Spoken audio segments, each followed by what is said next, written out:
Hello friends and welcome. I'm Sara Lihz from Sassy's LLC, and today we are going to make this adorable cottage box. This is the Gable House box die set from Pixidustdesigns, and it is so unique. I love that little gable window in there. It just makes it really, really elegant. I love the roof line.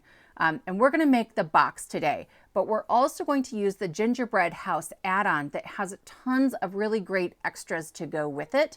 So there's a chimney, and then there's some snow you can add to the house, but then there's all these other pieces that are great for any Christmas holiday card.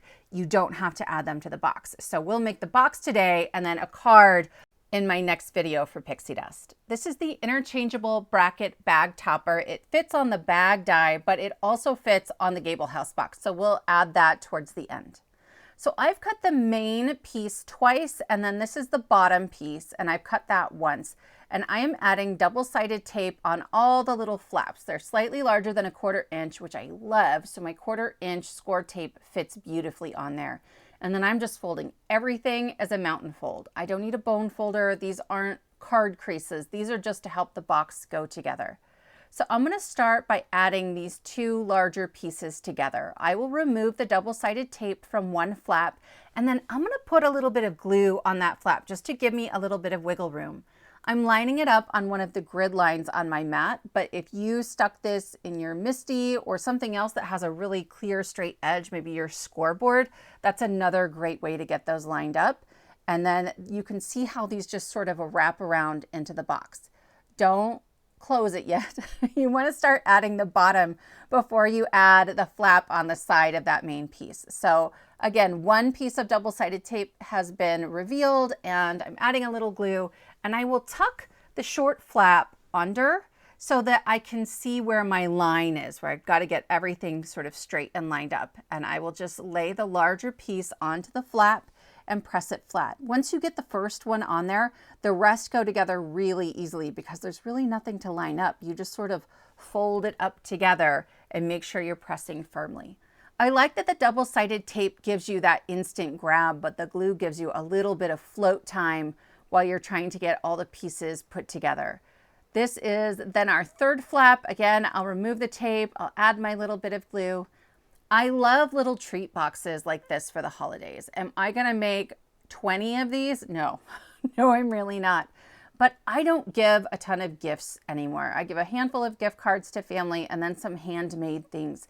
And so for my couple of really special gifts, I want to give them something really sweet and thoughtful that says, I thought about you, I spent some time on you, and this is it. This is going to be, I think, my big gift for the season.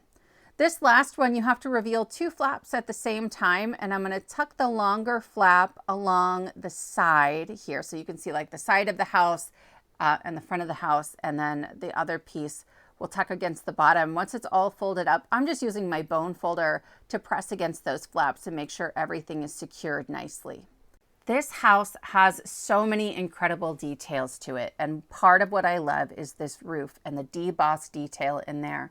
I'm going over it with some pale teal ink. It's not much darker than the cardstock, just so that a little bit of that ink settles into those debossed areas and highlights them a little bit.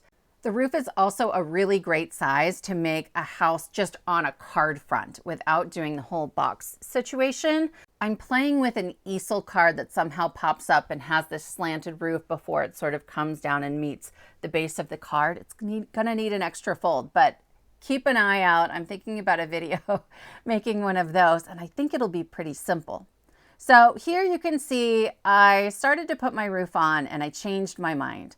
I had that light craft colored box and I decided I really wanted something a little bit darker, right? When I make gingerbread, I like it to have enough molasses and cinnamon and maybe a little cayenne in there to make it extra tasty. And so I just switched boxes. I haven't done anything to this darker brown box that you didn't watch me do on the craft colored box. When I add my roof, I used my ruler just to get the crease for that awning, but then it will line up at the very top and along the sides. This is quick and easy placement. I'm using wet glue to make sure I have a little bit of wiggle time. I did not glue down the sort of scalloped pieces on the front of the box. You'll see why later. This is our gable window. Okay, I've added 1/8" score tape on all those little flaps, and you can see kind of the orientation of the window. And then this is going to go over the top of it. It's sort of the roof for the window. So I'm going to start by adding the roof to the window, and I'll just remove my little bit of score tape on those top 2 pieces there. And I'm adding glue, but honestly, maybe not, right? There's not a lot of contact area, and so I need that grab to be really strong. You can see I'm struggling with it a little bit. I would skip the wet glue on this step, and then I'm just going to press really firmly, and I'll hold it for a second, and that will grab nicely. And then as I continue around, there's on those teeny tiny flaps on the left and right side, I won't add the glue because I've learned my lesson. I know better now. I use my pokey tool to release that double-sided tape, and then those just sort of wrap around the side. So once you get those pieces on, all of the remaining flaps are there to secure this to the roof of our house box. But I felt like that was a little bit fiddly. If you're up for it, if you're game, go for it, right? It's gonna just, all those flaps tuck under. I felt like it was a lot of flaps to try to fold back at the same time. So I just cut another one of the front window pieces, and I'm gonna trim a little bit inside of the score lines, and I'm creating a backer for our window so that I can get that lined up a little more easily, not on the house, and I have more surface area to stick to the roof. So I'm just removing all of my release tape, and then I'm going to line this up at the bottom. Okay, I'll stick that down. I'm not using any glue here. I think the double-sided tape is enough, and you've got quite a bit of control when you do it this way. It doesn't fit perfectly. It doesn't need to. But now all those little flaps are stuck together. Before I add my window, I did want to add some of the snow details. I've cut 2 of them, one for each side of the box, and I will just glue those down. I use some white glitter cardstock, which I love. Just a little bit of sparkle, a little bit of shine. It's the holidays after all. And then there is also some snow that you can add to the window. The snow extends out beyond the very edge of the house, and so you kind of need to put the snow together first and then add it. There's a tiny little flap. You can see it on the right. I'm folding it up right now. If you are using regular cardstock, that flap is really easy to secure with some wet glue, but I'm using glitter cardstock. So I brought out my 1/8" score tape again, and I will just trim off around it to remove any of the extra sticky pieces. And then I can adhere this first part of the snow together. On the sides, there are little tiny flaps as well. I should have added score tape at the same time I did the first one. I just didn't realize they were there. So on both sides, you've got like a little flap to secure as well. And then you can see when you put that snow on top of the roof, I'm just going to use some wet glue. The snow hangs out sort of over the edge of it, which I love. I think it's a really great effect. So I will just hold that together and give it a minute to dry. Even on the back, that glitter cardstock is sometimes not as easy to adhere as regular cardstock, but that's okay. I am going to shellac the back of my window just to make sure I've got really good contact. And then I'm going to line it up in the center of my roof. And it's great. There's these little lines to make the shingles on the roof, and that helps me to line everything up. Then I can begin decorating the house itself. This is the door. The die for the door doesn't cut out the entire arch because you could put this on a card and make it so the door opens. There's also a window die that opens. And I just think that it's so clever. I have so many plans to use this for some interactive cards and some fun little pieces. So I trimmed out around the door hinge because I don't want my box to open and create a hole in it. And then I will just add my little trim, my white trim around that. There is a circle die that is going to fit behind the window, so I did that. And then for my arch-shaped windows, I cut them out twice. I cut them out once from white, and then I cut them out again from that same light blue I'm using behind the door and the circle window because there isn't a die that fits behind it. And I will just use those little blue pieces to fill in the spaces in the middle of the window. From here, I'm just decorating the front of the house and putting on the basic features. I love these steps. I think they're a really great addition to this house. They make it look a little extra special, kind of fancy. And then we'll get to some of the extra dies from the add-on that make this really a holiday box. If you like this house box, there is also a Halloween add-on for this one. And again, the add-ons are so smart. The Halloween and the gingerbread house both have so many pieces you can just use for a card front, right? And that to me is really the gem of any die set. Yes, it's designed to do this one thing, but how can I stretch it? How can I turn it into something else? How can I do a variety of cards? In my next video, we are going to take a bunch of the little extra pieces and we're going to create a column shaker where there is a clear column of shaker window from top to bottom on the card. And I love it so much. I can't wait to show it to you. Maybe I'll give you a sneak peek at the end of this video. Okay, so I am just adding in those little pieces from the inside of the window. If you didn't want to do that, it would be really easy to just glue the white frame to some light blue cardstock and trim right around it.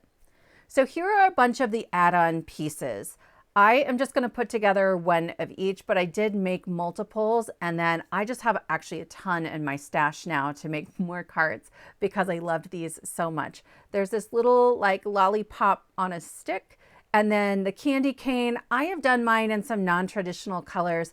Please let me know in the comments. I want to know what your favorite Christmas color combinations are because I feel very strongly about this one. And other color combinations that are kind of similar to this. There's a lot of teal, like a limey, lighter green, a lot of pink, but I need to branch out.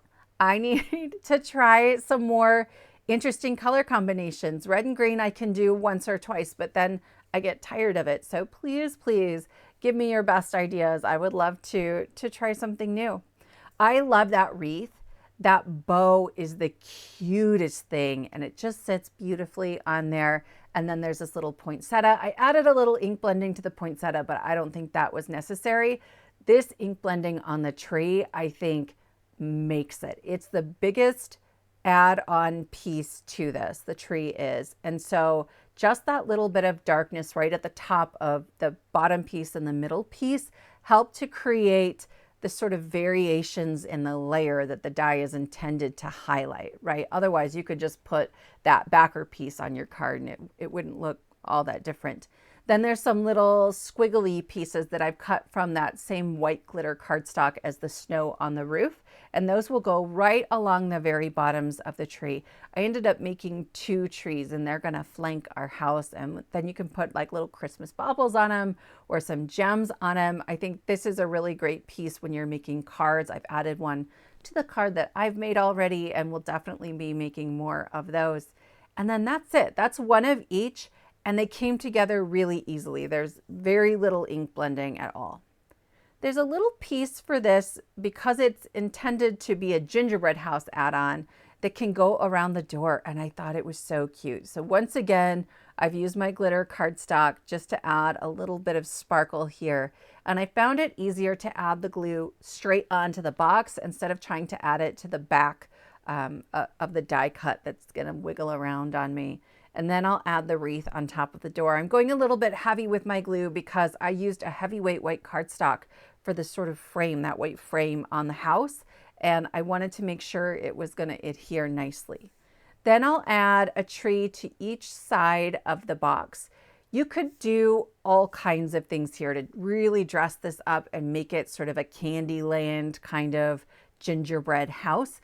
I will link to this box, obviously, in the Pixi Dust store, but like it's worth checking out just to see the inspiration that the team has come up with. Some of what they came up with, I'm just floored, right? Every time I think I've been clever or creative, I look at what my teammates have done and I am just honored to get to work with them because they are absolutely stunning.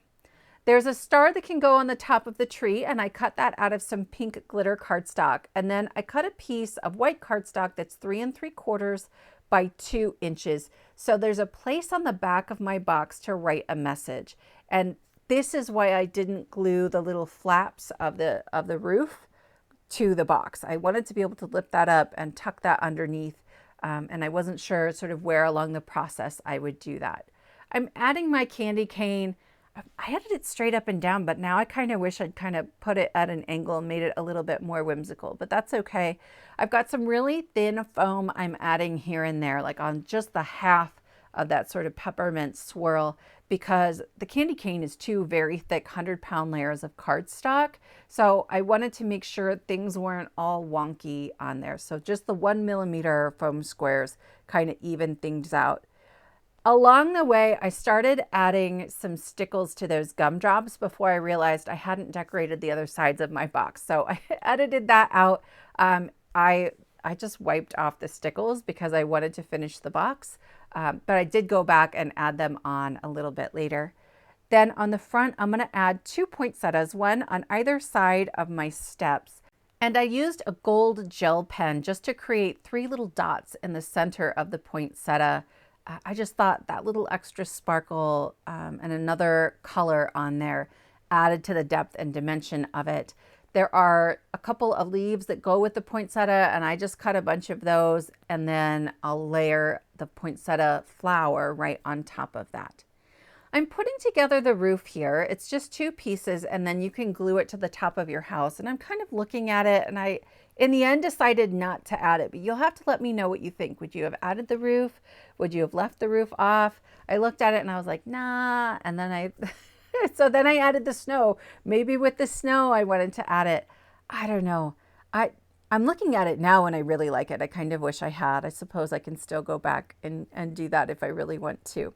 I have some pale blue gems here, and I am just adding 3 little dots of glue, and then I'm adding the smallest, the teeny tiniest little gems onto my tree. I think you could have a lot of fun.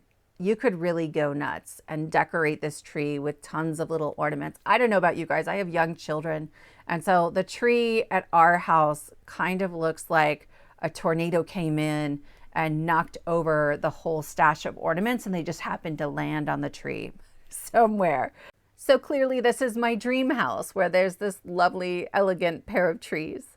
This is the interchangeable bracket bag topper, and when you cut out the handle, it kind of cuts too. You could cut them apart, but I used a really thin white shimmer cardstock. It's 65-pound. So I just fold mine in half and I glue it together for sturdiness. And then you can see I'm just coming right along the top edge. There are little tiny flaps that hang out the side that hold the whole box closed. And the handle fits perfectly on there. You could, if you were going to fold this in half, like glue one to either side of the roof before you ever put like the blue roof and the snow on there. That would work as well. In the end, I only added 1 handle. You could add 2, but I didn't feel like it needed it. And I didn't want to have to squeeze that much cardstock through the holes on the sides.